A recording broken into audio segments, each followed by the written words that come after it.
This podcast is produced by Northwest Michigan Community Action Agency.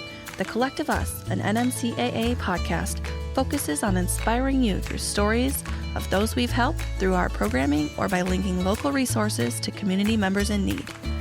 Join us as we learn about the programs offered through NMCAA and how we touch people's lives every day.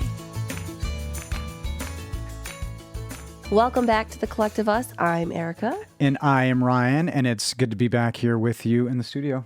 Yes, it sure is. Hey, Ryan, did you know National Farmers Day is October 12th? It's celebrated to give much-deserved praise to the hard-working farmers across the nation in the midst of harvest season. The day pays tribute to the men, women, and families who put food in the grocery stores and on our tables every day. We sure do owe a lot to our farmers for keeping families across the nation fed, and that is why we are exceptionally excited to talk with our guest today. That's right. In the studio today, we have Christina Barkel, Food Equity Specialist with Groundwork Center for Resilient Communities. Welcome to the studio. Thanks for having me. So we talked about this a little before we started. This is an exciting opportunity for us to learn more about what you're doing, and Groundwork Center for Resilient Communities does great work in multiple areas, including climate and environment, transportation, community design, which I think is really exciting, food and farming. You specifically work within the food and farming sector yourself, which is what we're here to talk about. Can you tell us some about the kind of day-to-day work you do, and maybe in general, share what Groundwork does? You're right. We work in a couple different program areas, but the whole goal and mission of Groundwork is to promote strong communities, to promote a strong environment, and to invest in local economies. And I am very lucky and privileged to work on the food and farming team. My role is primarily to support our food access work.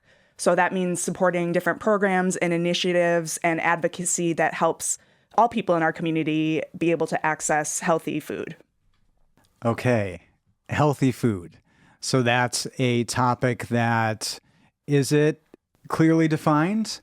Or is it something that you have to define? What are the guides there? Yeah, so the topic of healthy food can be really complicated, and the definition can be kind of amorphous or different depending on people's communities, their own personal physiological makeup, and so many other things. And so when we at Groundwork talk about healthy food, we like to take more of a systems approach. So not including just nutritional density, although nutritional density is certainly one measure of health, but also, is it accessible to people who need food? Is it affordable? Is it culturally appropriate? Do people know how to prepare that food? So we kind of like to wrap all of those things into a definition of what healthy food is. And that sounds very customized. Again, it sounds like you don't just put a blanket solution. You talked about culture, for example. Can you talk about some of the ways and why that's important, why to look at all of those factors? Yeah, definitely. When you think about what it takes to cook and prepare and eat and enjoy healthy food, one thing that is so important is how you enjoy your food. If it's something that is familiar to you, if you have happy and positive memories associated with it, for example. So like if you celebrate a certain holiday with a particular kind of food, you recognize it. You're more likely to want to prepare it. You're more likely to include that as part of your life. You're more likely to enjoy that with your family, your friends, and part of a community. And so in my work, I help support food pantries and meal sites and other places where people who are food insecure, where they might go to access food. But can you imagine showing up to a food pantry to get food and there was nothing there that you recognized? And so you walked home with food, but it wasn't food that you knew how to prepare or that you didn't know how to enjoy or you didn't want to eat it. That would make that food a little less accessible to you. And so that is why we include cultural appropriateness as part of kind of the bigger picture of what we do. Yeah, that's interesting. That's extraordinary. How many are we talking? You said food pantry, meal sites. Do you have some numbers around that? Yeah, so we work primarily with our partners at the Northwest Food Coalition, and they are a group of about 70 food pantries, meal sites, and baby pantries. And baby pantries, a lot of people don't know what that term is, but that is a pantry where you can go and get like diapers and formula and kids' shoes and things like that.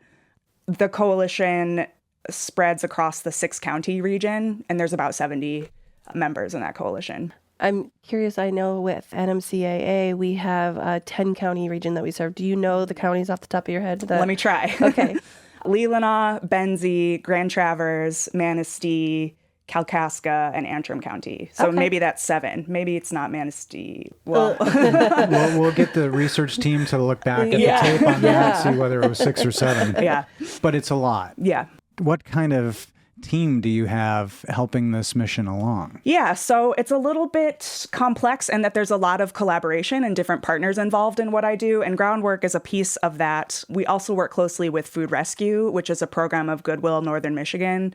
And the Northwest Food Coalition is not their own formally incorporated nonprofit. They rely heavily on volunteers and kind of informal structures of organization. NMCAA is the fiduciary of the coalition, so there's that connection there. But we each have a part to play in the project called Farm to Neighbor, which is the Northwest Food Coalition program that purchases local healthy food at a fair price from local farmers and then distributes it to their members. My role at Groundwork is to connect the coalition to farmers and to do the market research and the negotiation and brokering of the purchasing. And Food Rescue's role is to do the logistics. So they have a fleet of trucks that can go out and pick up the food, or they can receive food at their warehouse, and they provide volunteers that can repack like 800 pounds of carrots into smaller quantities, and then they truck them out to the various food pantries and meal sites that are in that region. So it's pretty collaborative, which is a great strength of the program because so many people are involved, and we're able to be kind of flexible and really take into account a lot of different things to make it all happen. That's really cool. I just wanted to say I brought up the website. Yeah. I think I have all the counties. So Antrim County, Benzie, Grand Traverse, Kalkaska, Leelanau, and, well, I guess this says Traverse City, so that's probably part of Grand Traverse, and then also Leelanau County. Okay. So Cool. there we go. Incredible.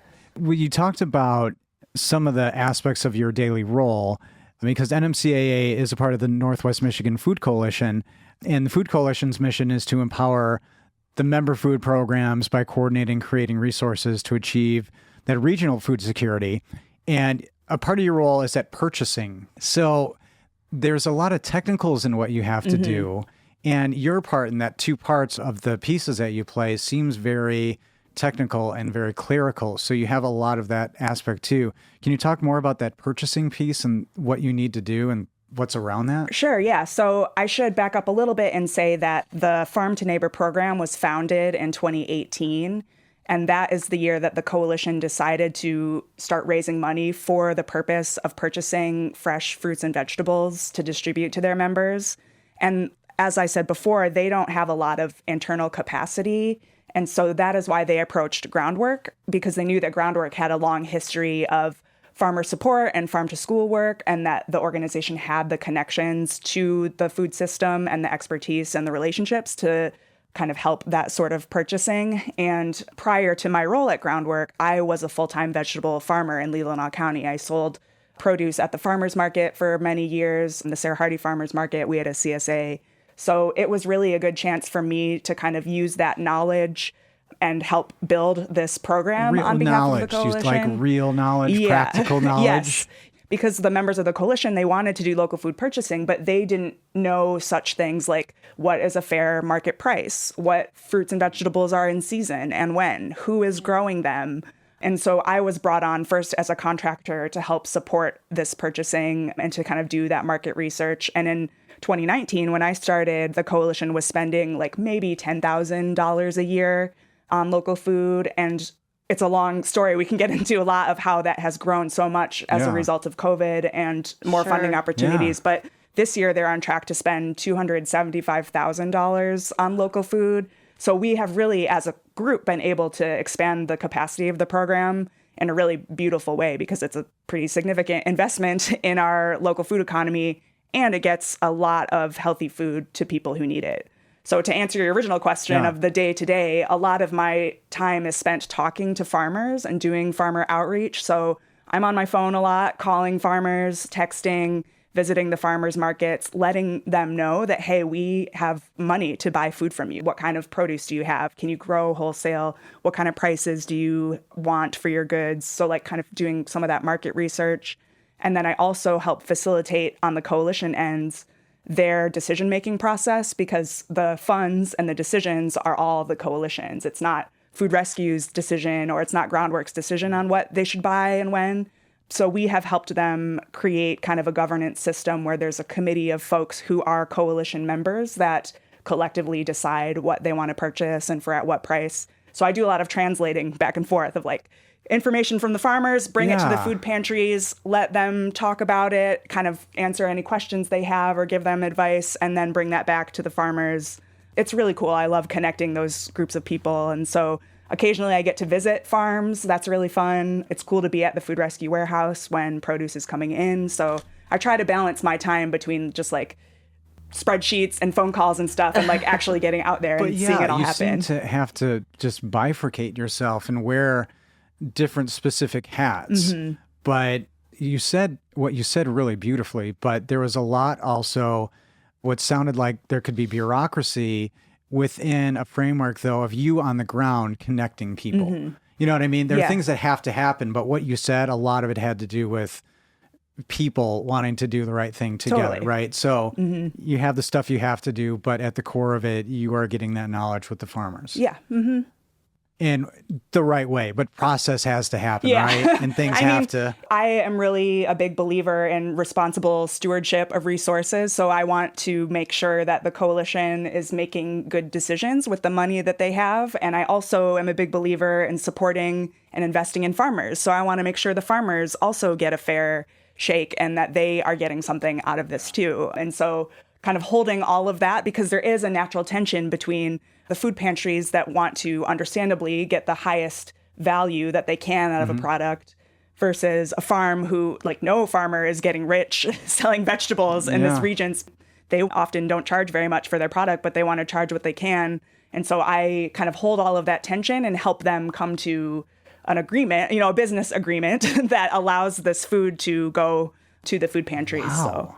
So your job is incredible. Does it ever get heated? Do you ever have to step up and make people act like adults? Or? No, it never gets heated. That's good. No. Because the way you said it, it sounded like it could easily maybe go in the wrong direction. I mean, everybody has the same goal, right? They want people who are in need to be able to have access to high quality, beautiful, nutritious food. Like, we're all on the same page. And so it's just a matter of finding the right price point and the right structure to make it happen so that everybody benefits.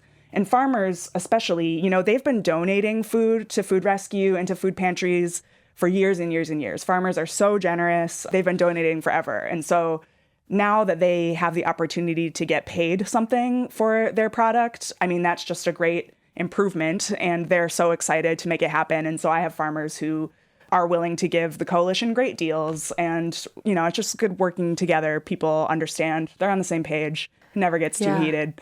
I've just sat across from a few people at the NMCAA office, and they work in our food programs. And hearing about the Food Coalition and all of that, it's interesting to see how all of this, I've heard stories too of when COVID hit, like how everyone kind of came together and how are we going to get food to the people who need food? And it's really interesting to hear how the collaboration just came together at that point in time. Yeah. We have people who work hard, and we have the Food Coalition works hard. You obviously work hard. The farmers work hard. And so I do want to take a quick second.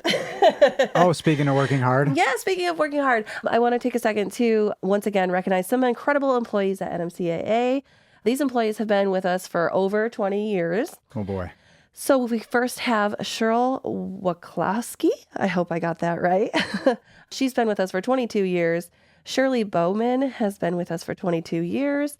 Kimberly Gehring, I'm not sure. I'm so sorry, Kimberly. 29 years with NMCAA. Judy Abernathy, 32 years. And Sherry Sliwa, 34 years. So congratulations to each of these incredible women on their incredible accomplishments. It's awesome to be able to celebrate these people doing so much. I know I gush about this a lot, but I think it's pretty cool. That's why we keep bringing them up, because they're amazing people doing incredible work. Well, Christina, thank you for being a part of that with us. But shifting gears a little bit, can you tell us more about some of the work specifically and how the Northwest Food Coalition benefits its members like Groundwork Center and NMCAA? Yeah, so NMCAA is the fiduciary of the Northwest Food Coalition, and Groundwork is a partner organization of the Northwest Food Coalition. And when we say members of the coalition, typically we mean the actual food pantries and meal sites and baby pantries that make up the coalition. We're kind of partner organizations to them. I mean, we all benefit, but the food pantries and meal sites in particular, the Northwest Food Coalition was founded, I believe, in 1994. They've been around for, almost 30 years at this point. And at that time, there were 7 coalitions of regional emergency food providers in the state. And the Northwest Food Coalition is the only one left. Wow. So they have endured a lot. And there is a lot of benefit for all of the members to participate kind of in this collective organizing and like banding together in a coalition style. So when food pantries become members of the coalition, that gives them access to rescued food from Food Rescue. So Food Rescue as an organization goes around our region and picks up food from restaurants, grocery stores, other places. But they have to have somewhere for the rescued food to go, right? So that food goes to members of the Northwest Food Coalition. So that's a big benefit, is being able to receive those donations. And many food pantries in the coalition rely exclusively on the food that Food Rescue brings to them. So they don't have their own purchasing budget, or they don't have the ability to do their own food drives or donations and things like that. So that's a big benefit. Also, when members are part of the coalition, they have access to the purchased food that the coalition buys. So the work that I do, buying potatoes and carrots and onions and all kinds of things from local farmers, if a food pantry is a member of the coalition, then they receive a share of that food. So that's another benefit. And then the coalition meets once a month as a big group. Everybody gets together, all 70 plus members, to share resources and support each other and talk about what they're seeing at their pantries. And so that's a really good way for folks to connect with other people who are doing similar work to them. It's a good way to ask for help, or if you have an abundance of something, people will often share out, hey, I've got a lot of extra cans of chicken. Does anyone need them? And then some other pantry will raise their hand and be like, oh, we just ran out, or, things like that. So it's really an opportunity for some peer learning and support and just some overall collaboration and, I don't know what the word is, just like morale boosting. The work that they do can be so difficult and time consuming and under-resourced.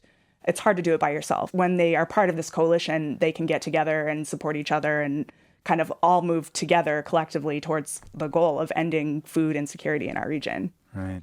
You've touched on a couple of terms that, I don't know, I mean, I feel like they're being talked about a little bit more, food insecurity being one, and food rescue being another. Is food rescue a term that you find that you have to over-explain? Is it getting confused with composting? Is it something, is there a stigma to it? Are you finding that there are any barriers to what you're doing? I don't think there's a stigma. I think there's more of a excitement and interest in rescuing food and reducing or eliminating food waste. And so Food Rescue is the name of the Goodwill of Northern Michigan program that helps make the logistics of all of this happen. And so it's fun to explain what Food Rescue is. They're incredible partners and they play such an important role in our community. So not so much stigma, I would say, more of people are excited about that and they're excited about eliminating food waste and wanting to know how they can help and participate. So, yeah. Back when I was in college, I worked at a grocery store, but we actually had Food Rescue come in the evenings right before we close up. And I was the one who was always working in the cooler section. And so I got to put it all in carts and help them go put it in the truck and stuff like that. So that was my first interaction, I guess, with Food Rescue. And I've always thought it was really cool. So it's really, really interesting. It's super fun. I love to volunteer with Food Rescue. If anyone's looking for a fun, active volunteer opportunity, you can ride along on the Food Rescue trucks and help them go from grocery store to grocery store and pick up rescued food. And it's so cool. I don't know, I like to see the inner workings of things. And so you get to go to the coolers or see the backside of the grocery store and meet all kinds of people. And it's a super fun way to spend a morning. So highly recommend that. Yeah. Who can volunteer for that? Any age? I'm not the one who knows all of the ins and outs of the opportunity or the volunteer requirements, but you can go on the Food Rescue website and talk to their volunteer coordinator and figure it out. We keep talking about these mini episodes. Field trips are building up. Yeah, I know. I'm taking notes. Okay, we're going to go on a field trip. There's a few ride-alongs and field trips, but I think well worth it. Yeah, for sure. I think that would be really interesting. So we talked about the Food Coalition. You mentioned a little bit about Farm to Neighbor.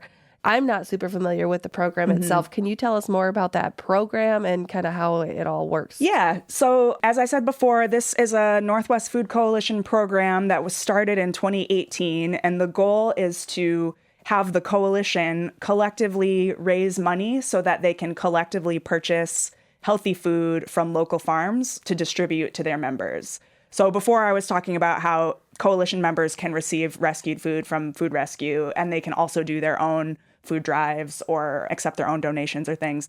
This program really represents the first time that they used the power of the group to raise money on behalf of all of their members, and the first time that they started purchasing food rather than just relying on donations. And so the way that it works, I can give a really simple example is, let's say the coalition raises $5,000 and they want to buy carrots, onions, and potatoes from a farm. So because there are so many coalition members and because they want to get high value for their money, they want to operate on wholesale quantities. So they typically purchase between 800 to 1,000 pounds of food at a time in a best case scenario. They do buy smaller quantities sometimes, but typically they'll buy 800 pounds of carrots, for example, from a farm. I will arrange that purchase. I'll call up the farm. I'll get the price, when the carrots are going to be available. I'll take that information back to the purchasing committee who reviews it, and they say, yep, we want to buy these carrots. So then Food Rescue will send a truck out to the farm, pick up a big bin of 800 pounds of carrots in one box, bring it back to the Food Rescue warehouse, which is on Arrow Park Drive, and then they repack that into smaller quantities, so 20 to 40 pounds bags of carrots. And then those go out to each food pantry and meal site of the coalition so that when the food rescue truck comes that day, they get donated food, but they also get this fresh purchased produce that came from that one big transaction. Oh my goodness. That's just fascinating Well, the way everything works. And everybody has to play their part and have a place in this. But what do you attribute your success in being able to navigate these waters, have these different conversations, and try to advocate on everybody? Were you trained for this, or what do you attest this to?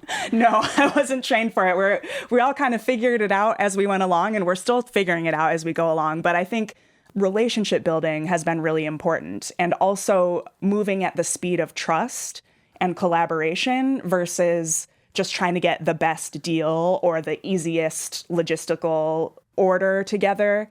Everything that we do is collaborative, and that can slow us down. Like if the coalition just empowered me to make every decision for them, for example, it would go a lot faster. But I don't run a food pantry. I don't spend time at a meal site regularly. So I wouldn't have the insight and the expertise and the knowledge of the real needs of the coalition. And so it's super important to get that feedback from them and have them make those decisions for themselves. And building that trust in me and also with Food Rescue, just having all of that together takes a lot of time, but it also allows us to communicate really well. It allows us to make good decisions. It allows us to be upfront with farmers when we say, hey, we really want to buy your food, but we only have so much money. Like, can we work together to figure out what products make sense for us, that make sense for your business, and also make sense for the pantries? All of that is time-consuming communication, but that's where the magic happens, really. It really takes a community to come together. I mean, you just keep saying collaborate, and I love that. It's really interesting. Yeah, and I keep going back to the number of food pantries and the number of individuals who are being taken care of. Yeah. Often when I tell people what I do and where I live, they say, oh, there's not like hungry people in Traverse City, are there? Because they think, oh, you're just a vacation, not just a vacation town, but oh, you're a vacation town. People go there, they have their second home, they spend lots of money. And it's like, no, I mean, we have so much and rising inequality and tourist economy and a service economy and all of those things.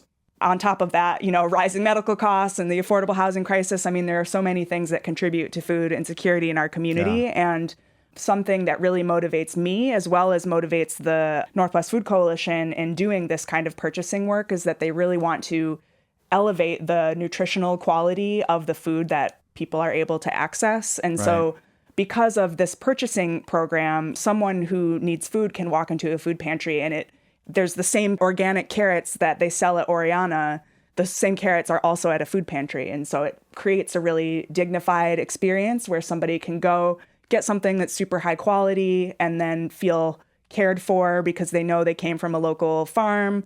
They're healthier, and so they're consuming food that isn't going to contribute to health problems. I mean, there's just like so many benefits that are really great. And while there is this need in our community, I want to make sure that we all do what we can to help meet it. Well, you mentioned inequality. That comes up a lot in a lot of conversations around the community. And I'm fascinated by the fact that you said you have to maybe even justify your job based on the area in a way, right? Because of perception, how could there be anybody hungry? But do you find that the tourism economy and things like that, it could be that somebody could visit here for 2 to 3 days and not know any of this, could go to Oriana, really not know the story, just think, what a cool little thing, wish it was Trader Joe's or whatever. But do you think there's opportunity in that as well for a broader message? And if so, what's the best way to communicate that in your eyes? Yeah, definitely. I think there's an opportunity for anyone who is providing emergency food to people to really kind of think and look for different ways to kind of tweak from that traditional model of like offering a box of canned goods to a model where there are more fresh foods that are available or where there are more relationships to local farms. And part of my work at Groundwork is not only doing the logistical purchasing work, but also sharing this model that we've built to other people around the state and around the country so that others can see that it is possible to have healthy food in a food pantry. And it is possible to compensate farmers fairly for purchasing this food. You're when saying, it's going, take this yeah, model exactly. for free, take this. Yep, that's my goal. That's our goal, is to show people that it can be done and to be an example and to talk about this work so that other people in other places can do it too. You're not keeping your head down doing your work. You're doing your job, and you've got this great model of business and helping the community, and you're willing to just like share it with everybody and hope that food insecurity is no longer an issue across the country, which is amazing. That comes up a lot with, you know, how much do you give for free? How much? But I found that it doesn't seem to be proprietary information in a world that you're in. And, you know, too, it's like we talked about this a little bit earlier, but each community is different and there are different circumstances in different places. And so I'm not saying exactly what we do will work exactly in your community, but this is our process by which we operate and how we make our decisions. You might look at that to form your own systems or take this and bring it back to your community and figure out ways where it makes the most sense for you, that kind of thing. At this time for you, what is needed most? What is needed most?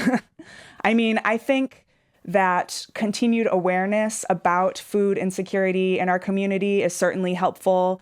Support for the organizations that are doing this work. So support for Groundwork, support for Food Rescue, support for the Northwest Food Coalition. What does that mean, support? Financial support. People can donate, people can volunteer, people can get involved. There are many ways that don't all involve money, but it does take money to purchase food. But that's a good first place to start, right? You're not discouraging anybody from starting there. Yeah. But volunteering. A lot of organizations that are just figuring it out, like you say, what it doesn't sound like, by the way, you're just figuring it out, just FYI. When you said that, I was kind of like, there's some modesty coming right out. But there is that DIY mentality that kind of makes it doesn't go without saying because you have farming people, you have that mentality, you have also a business mentality that needs to be there, and there's you trying to do the good work. And so do you stay motivated internally?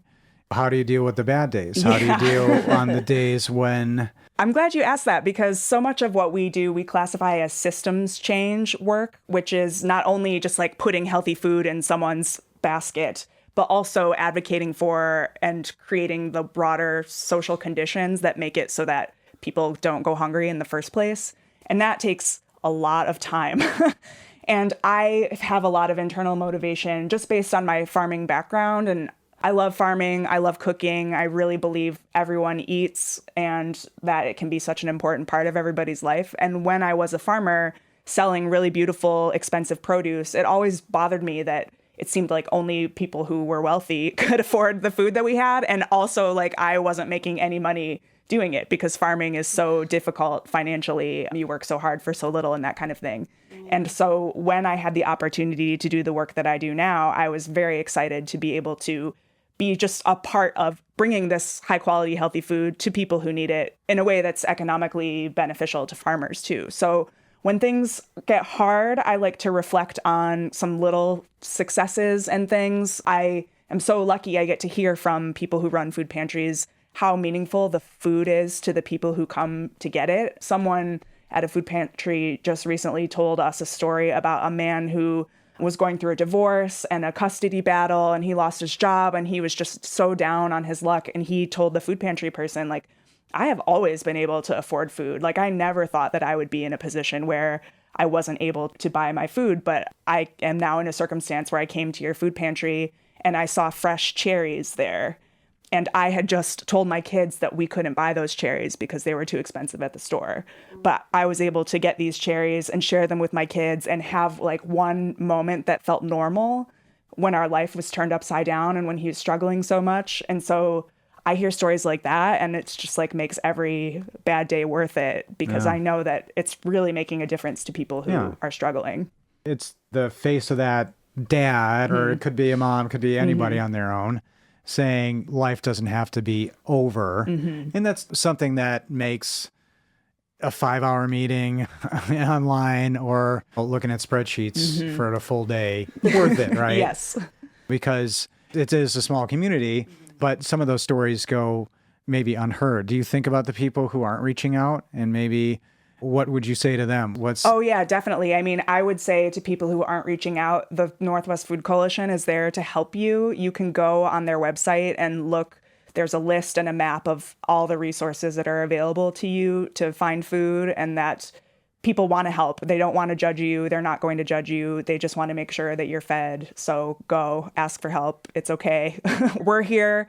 Organizations are behind you. Farmers want to help you. I mean, everyone in the community is just there for you. So farmers and giving back to the community. Yeah. I just love it.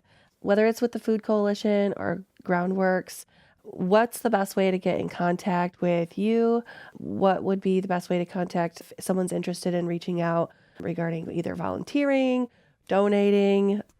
Yeah, I would direct them to the Groundwork website, which is groundworkcenter.org, to learn more about what we do. My email is Christina, CHRISTINA .Barkel, BARKEL, @groundworkcenter.org. You can also call me. My number is 248-229-5653. If you want more information about what I do. I would also encourage folks to check out the Northwest Food Coalition website, which is northwestmifoodcoalition.org, or the Food Rescue website. Again, this is another consistency. You've shared your information. I do believe that you would receive a call or an email and respond to it. And that's a beautiful thing, because this podcast and this show with NMCAA and all partners, you hear, call us, we will hear you, we'll take care of you. And it's easy, but it's cynical out there. Nobody wants to call anybody. But you know what? Maybe we can take it back. And maybe now is the time that you can call and somebody will pick up and get you to where you need to be. But donating too, again, don't want to lose track of that. There are easy ways to donate and support in that manner as well. Yep, absolutely. Yeah, I've got the donation page for the Northwest Food Coalition pulled up, and you just go to northwestmifoodcoalition.org/donate. It looks like there's a donation for the Farm to Neighbor program and also just the general fund. And then also the Food Rescue website is actually goodwillnmi.org/food if you want to know more about that. There's a donate at the top. There's going to be a way. Now, before we wrap up, can we do the question, the hard hitter? Yes, let's do Are you okay with a hard hitting question? Yeah, I'm okay. Okay. So if you had one wish, the Northwest Michigan's emergency food system for it, what would it be and why?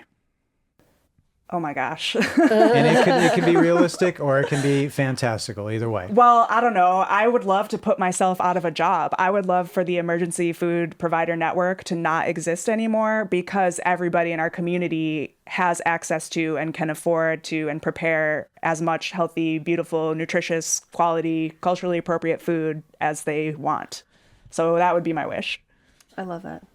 That's not the first time that that's been a wish on this show. That's the most altruistic and wonderful thing to say, is I wish to not be needed necessarily in this regard. Yeah. Holy cow. Sure. Wow. Thank you. Thank you so much for being here and sharing your background and knowledge with us today. This is really extraordinary. Thank you for your stories as well. Thank you so much. You're welcome. Thanks for having me. Absolutely. If you enjoyed today's podcast, please hit the like, follow, or share button. It truly helps us continue to get the word out on all the good NMCAA and our partners do in the community. Don't forget, we'd like to share your community stories regarding NMCAA. If you have a story you'd like to share about how NMCAA has impacted your life, send us an email at collectiveuspodcast@nmcaa.net. If you'd like to learn more about Northwest Michigan Community Action Agency, our programs we offer, or our partners, or would like to make a donation, we encourage you to reach out at 231-947-3780 or visit our website, nmcaa.net. And to our listeners today, we encourage you to continue to strive each day to do something to help yourself or your neighbors.